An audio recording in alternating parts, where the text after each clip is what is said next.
Look at us. We're babies. Oh my gosh. Look at We're that. babies, huh? You know? I'm not sure I even shaved back then. Yeah. Yeah, we're babies. And somebody asked, one of our viewers, I hope he discusses the Spector case. So we're giving you the opportunity to rub it in. Not at all. Not at all. It was so much fun. It was so much fun. Look, it was stressful at the time, and I knew I was up against a juggernaut of a defense team led by Linda, and I have been a huge fan of hers ever since. A lot of people don't remember. You may not remember this, Linda. You gave your closing argument. I was so intimidated. In California, just to let your viewers know, in California, it's unlike Massachusetts. The prosecution goes first, so I got the advantage. I got to go first, but I also got a market advantage because I got to go last as well. It's bookended, so the prosecution goes first, and then Linda got up and gave her closing argument, and then I had to rebut that or do whatever I could to try to rebut it. And it was one of the more intimidating moments of my career. Linda gave a 6 hour closing argument. 6 hours. I've never said anything for 6 hours. Yeah. Why does that not surprise me, Alan? No, it shouldn't. It shouldn't. And it was, the thing about it that was so sort of compelling for me, at least, was that she, in this, the theme of her argument was to really put the prosecution on trial itself, because the prosecution had lost so many big high-profile cases, celebrity cases, for years and years and years. The DA's office had a spate.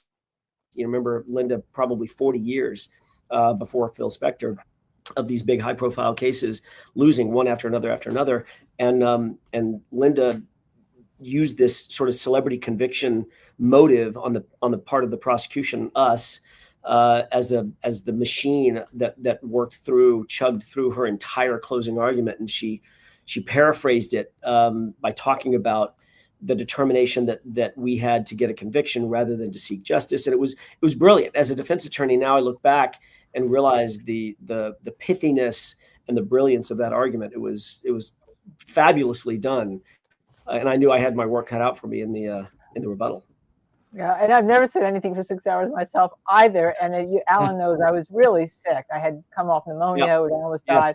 And I was really sick. And I'll tell you a little secret I never told anyone before. The last 3 pages, even though it was written, I had not practiced the last 3 pages because I was so sick the night before being still up. And so I just had to wing those last 3 pages. I have them somewhere, but I don't know what they said. Yeah. Right. Well, we did use the word government, which of course you use all the time too. Right. You know, it's a big difference between the government versus the state. Who won? Well, I got a hung jury, and then Alan won against. When I was gone, Alan won the second trial. But he also had to go through the second trial. I had 6 months of jail. He had a year of jail.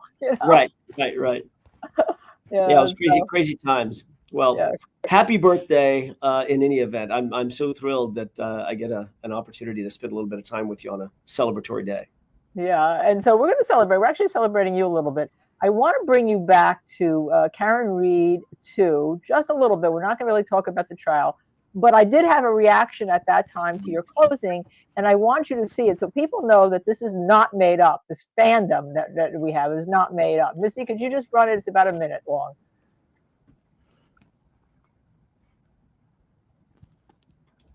She has the asset. She has this asset, as we say in the soon-to-be business. Here we go. Could you ever say to yourself, this is justice? The fact is, there was no collision. A car did not kill John O'Keefe. So I ask you, let your voice be heard, not in whispers, but in truth. Let the community feel through your verdict that justice cannot be bent and that it will not be buried. Find Karen Reed not guilty, not guilty, not guilty. Thank you.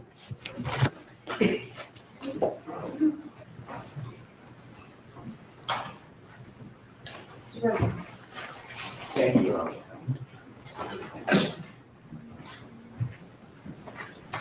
Wow, no break between Hank. Now we know why no collision was 3 times, because the not guilty is 3 times. This was a brilliant, bone-chilling closing by AJ. John O'Keefe. There we go. See, at the time I said it was a brilliant, bone-chilling closing by you. And I later said that day that it's the best closing I have ever seen in my career, which I'm still doing a lot of civil work, even though we have this little side gig at night. But simply, Alan, you were just remarkable under what I think was incredibly difficult circumstances with a judge who, in my opinion, and you need to comment, who for some reason disliked you, thought maybe you were lying to her, and then you had to sit there and defend your client, and boy, did you do that. And I said that any attorney always has to be willing to, like, go to the Hooskow, and you were willing to do that on behalf of your client, and that's what I so admire about you. Not only are you a great lawyer, but you have a great commitment, you have a great heart, and you have a great soul. Thank you. Thank you. That coming from you, Linda, one of the best I've ever seen. I take that to heart. That's a very, very warm compliment coming from you. I appreciate that. You know, the best lawyers in the country, the best lawyers in the world are plagiarists by design, right? We see other lawyers do their job, and you try to emulate as best you can while bringing your own design to the courtroom. Nobody can ever, I think jurors can sniff out somebody who's fake, but you certainly take the advantage of seeing great lawyers in situ in different situations and draw from that as much as you can. And I certainly learned an enormous amount of by watching you and trying that very, very, very prominent case against you on national television. So it was a big deal for me to be able to see you at work, and I know I learned a ton from that experience, and hopefully drew a little bit from it and was able to employ it a little bit in Karen's case and other cases. Yeah, you're very gracious. So let's talk about Karen's civil claims. And I know Michael Bryant has some specific answers, because I know you have at least 10 defendants right now. There may be another one. And we've been trying to educate people here about Monell claims and try to explain what they are, because we figure if we educate here, maybe a judge will see it, especially a state court judge who has no idea what a federal claim is, what a Monell claim is, what it means.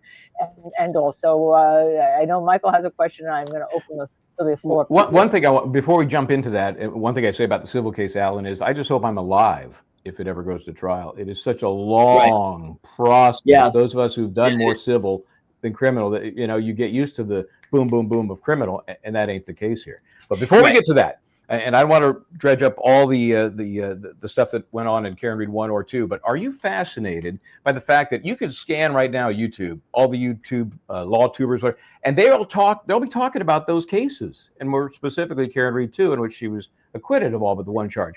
What's your take on the fascination people have with that case, even now we're 3 months out, not focusing on the civil case for the moment, but just how the minutia of that criminal case seems to fascinate people from day to day. It just doesn't seem to end.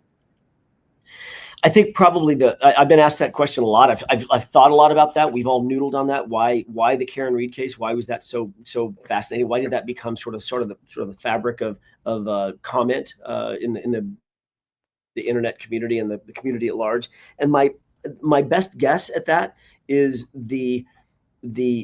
this could happen to anyone sort of affect of it. Karen Read she wasn't a celebrity. She wasn't well known. She was certainly not sort of nationally high profile or even locally high profile. She was a young woman who went to work every day. She did her job. She went to the university and taught her university class every single night. She had a regular family. She was raised in a regular town. She had a lot of friends. She was she had a very normal lifestyle. There was nothing out of the ordinary about her. I would suggest, now that I know her very well, I would never call her average. She's an incredibly, incredibly bright young woman, incredibly intelligent. That's something that just sort of you get that within the first 5 minutes of knowing her, that she's got a level of intelligence that's very extraordinary, not ordinary. But her lifestyle was very ordinary. So I think a lot of people looked at this and said, Jesus Christ, this could be me. This could be my sister. This could be my next door neighbor. There was nothing that focused anybody's attention on her specifically. And yet she goes out for a normal night with her normal boyfriend. They have a normal evening. They have a normal number of drinks, especially for Boston. It's a drinking town. They went out and they got to a location. John gets out of the car and never comes back. And then boom, the guillotine drops. Her life changes completely. The fact that he never came back out of that house and she went on about her business that evening, that's when she didn't realize that things were changing momentarily, almost instantaneously. And she wakes up the next day and everything is topsy-turvy. She felt like she was in Alice in Wonderland. She had gone down a rabbit hole, didn't realize how to get out of it. And then as the revelation started to come, we just kept, part of what I think the fascination is that we made a determination early on as a defense team. We were going to keep our foot on the gas. We were never, ever going to just take what the government said at face value. We didn't feel like we could. Anything they said, we checked. Anything they suggested, we verified. Anything they intimated, we double checked or double verified, and had to find out for ourselves. And lo and behold, the more we looked under the rocks and around the corners and in the shadows, the more we realized nothing they're saying makes any sense. Nothing they're saying is true. So it couldn't be verified. There was no truth to what they were saying. There were overt lies, abject lies, in things like declarations and affidavits and things of that nature. So as it began to unfold, I think the community's fascination with, well, what happened to this poor police officer who ended up dead in somebody's yard? What does that have to do with us?